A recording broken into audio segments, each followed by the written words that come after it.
So hello friends, welcome to my channel. और आज आपको पता है, जैसे हम लोगों ने ट्रिग्नोमेट्री का एक सीरीज स्टार्ट किया है, तो पहले मैंने आपको बेसिक्स बता दिया है ट्रिग्नोमेट्री का क्या बेसिक्स होता है। उसमें क्वेश्चंस, अरे उसमें कुछ फॉर्मूलेस भी बताया है मैंने। वो टोटल्स ट्रिग्नोमेट्री फंक्शंस के फॉर्मूले बताया, उसके बाद ट्रिग्नोमेट्री आइडेंटिटीज के फॉर्मूले बताया। तो आपने ट्रिग्नोमेट्री आइडेंटिटीज भी देखा था। वो क्या था? वो तीन आइडेंटिटीज बताया था। Sine square theta plus cos square theta is equal to 1 plus tan square theta is equal to sec square theta और 1 plus cot square theta is equal to cosec square theta. ये तीन identities बताया था। उसी में से हम लोग को यहाँ पर एक आइडेंटिटीज लगेंगी, उसी के ऊपर ये क्वेश्चन सॉल्व होगा। ठीक है, ये बहुत इजी क्वेश्चन है। क्वेश्चन क्या है? ये हम लोग क्वेश्चन सॉल्व करने स्टार्ट कर रहे हैं। If sine theta is equal to 7/25, value of cos theta and tan theta find करना है। बहुत इजी क्वेश्चन है मेरे भाई। अगर आप लोग को ये हार्ड पड़ रहा है तो टेंशन नहीं लेने का, बहुत इजी क्वेश्चन है। ठीक है, टेंशन अगर लोगे ना, कोई भी चीज आपको सीखने में नहीं आएंगी। सीखना है तो एकदम फ्री माइंड होकर सीखने का, कि हाँ ये तो मैं सीख लूंगा, ठीक है, नहीं आता सीख लूंगा ना। हार्ड वाली चीज ही नहीं लाने का दिमाग में। अभी यहाँ पर दिया है कि साइन थीटा क्या है, 7/25 है।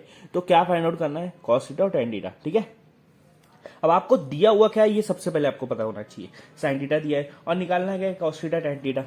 अब आपको पता है एक फॉर्मूला है, tan theta is equal to sine theta 1 cos theta. लेकिन वो फॉर्मूला टेन थीटा का तब यूज कर सकते हैं जब हमारे पास साइन और कॉस दोनों हो। हमारे पास सिर्फ साइन है, सिर्फ साइन है। अगर सिर्फ एक फंक्शन दिया हुआ है ना, उसकी वैल्यू दी हुई ना, तो हम लोग को ज्यादातर ट्रिग्नोमेट्री आइडेंटिटीज का ही फॉर्मूला यूज करना पड़ता है। अभी यहाँ पर दिया है साइन थीटा, हमको निकालना है सबसे पहले कॉस थीटा। ठीक है, तो हम लोग को पता है साइन और कॉस के बीच में रिलेशन है ट्रिग्नोमेट्री आइडेंटिटीज में। Sine square theta plus cos square theta is equal to 1। ये क्वेश्चन है ना, ये फॉर्मूला तो मैंने बताया था आपको, बहुत इजी है। जिन्होंने नहीं देखा मैं नीचे लिंक डाल दूंगा, उसमें आप चेक कर सकते हो, या बहुत लोगों को पता होगा, बहुत बेसिक्स फॉर्मूला है।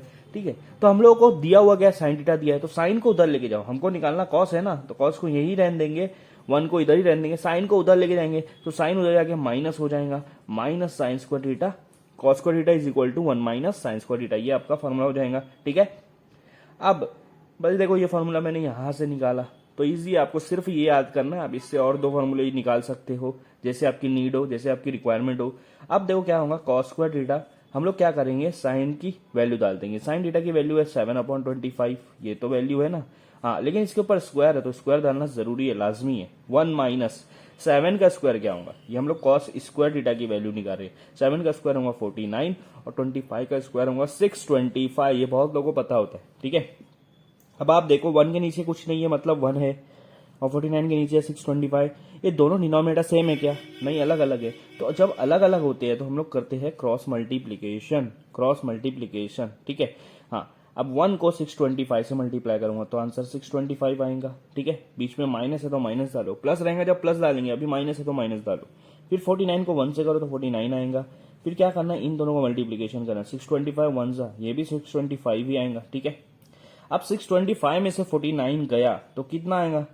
625 में से 49 गया तो आपका आएगा 576, और नीचे है 625, 576 625। ठीक है, ये थोड़े से स्क्वायर्स आपको याद होना चाहिए, और अगर आप प्रैक्टिस कर रहे हो ना तो आपको याद करने की भी जरूरत नहीं, आपके दिमाग में बैठ जाता है। ये आप देखो, ये कॉस स्क्वायर थीटा का मेरे को वैल्यू आ गया। ठीक है, अब मैं करूंगा, स्क्वायर को उधर लेके जाऊंगा। क्या करूंगा? स्क्वायर को उधर लेके जाऊंगा, और आपको पता है स्क्वायर को सेकंड दूसरी साइड लेके जाते तो वो रूट बन जाता है, या तो आप दोनों साइड रूट से भी कर सकते हो, जैसे आपको समझ रहा है। ठीक है, हाँ, तो 576 किसका रूट है? 24 का, और 625 अभी हमने वो देखा था किसका रूट है, वो 25 का। ठीक है, तो मेरा कॉस थीटा का फॉर्मूला, अरे मेरा कॉस थीटा की वैल्यू क्या आ गई? 24 डिवाइड बाय 25। कॉस थीटा निकल गया। देखो, तो अब ये क्वेश्चन का पहला जो स्टेप था वो क्लियर हो गया कि कॉस थीटा हमारा निकल गया। ठीक है, अब मैंने आपको पहले ही बताया था कितना इजी है, देखो कॉस थीटा निकालना। ठीक है, सिर्फ हमको यहाँ पर ट्रिग्नोमेट्री का ये फॉर्मूला, आइडेंटिटीज का फॉर्मूला याद होना चाहिए, बाकी तो हम लोग कैलकुलेशन कर ही लेते हैं। ठीक है, अब आप देखो आपको क्या चाहिए, कॉस थीटा तो आपको निकल गया, अब आपको चाहिए टेन थीटा। अब मैंने आपको बताया, अब हमारे पास दो वैल्यू है। कितनी वैल्यू है? दो वैल्यू है, और दोनों वैल्यू से हम लोग टेन थीटा निकाल सकते हैं, हमने फॉर्मूला में देखा था। ठीक है, मैं अभी लिख देता हूँ, कॉस थीटा हमारा कितना आया? 24/25 आया। ठीक है, हमने टेन थीटा में देखा था, टेन थीटा का फॉर्मूला देखा था ट्रिग्नोमेट्री फंक्शन में, sine theta upon cos theta था। मतलब अगर साइन थीटा को कॉस थीटा से डिवाइड करते हैं, साइन थीटा और कॉस थीटा को डिवाइड करते हैं तो निकलता है टेन थीटा। अब साइन थीटा की वैल्यू हमको डालना पड़ेगी। साइन थीटा की वैल्यू है 7/25। ठीक है, 7 डिवाइड बाय 25, और कॉस थीटा की वैल्यू है 24 डिवाइड बाय 25। अब आप कभी भी याद रखना, हमने बचपन में सीखा है, अगर डिवाइड में है, डबल डिवाइड, तो डिवाइड को मल्टीप्लीकेशन करने के लिए क्या करते हैं हम लोग, ऊपर वाला तो वैसा का वैसा लिखेंगे, मैंने मल्टीप्लाई में कन्वर्ट कर दिया, ये डिवाइड को मल्टीप्लाई में कन्वर्ट कर दिया, तो जो नीचे वाला है ना डिनोमिनेटर, इसको उल्टा कर देंगे, मतलब इसका जो डिनोमिनेटर 25 ऊपर आ जाएगा, 24 नीचे चला जाएगा, उल्टा कर दिया हमने, ठीक है। पहले देखो 24 ऊपर था, 24 नीचे आ गया, 25 नीचे था, 25 ऊपर आ गया, ठीक है। 25 कैंसिल हो गया, बचा क्या, 7 बचा, और इधर बचा 24। तो tan थीटा की वैल्यू कितनी आ गई, 7/24, 7/24। तो tan थीटा भी निकल गया और आपका cos थीटा भी निकल गया। तो इस तरह से हम लोगों ने देखो यहाँ पर ट्रिग्नोमेट्रिक फंक्शन में ये क्वेश्चन को सॉल्व किया। कितना इजी था, बहुत इजी था, सिर्फ थोड़ा सा आपको प्रॉब्लम बेसिक्स जो ट्रिग्नोमेट्री के फॉर्मूलेज है वो आपको याद होना चाहिए। आया समझ में, ठीक है।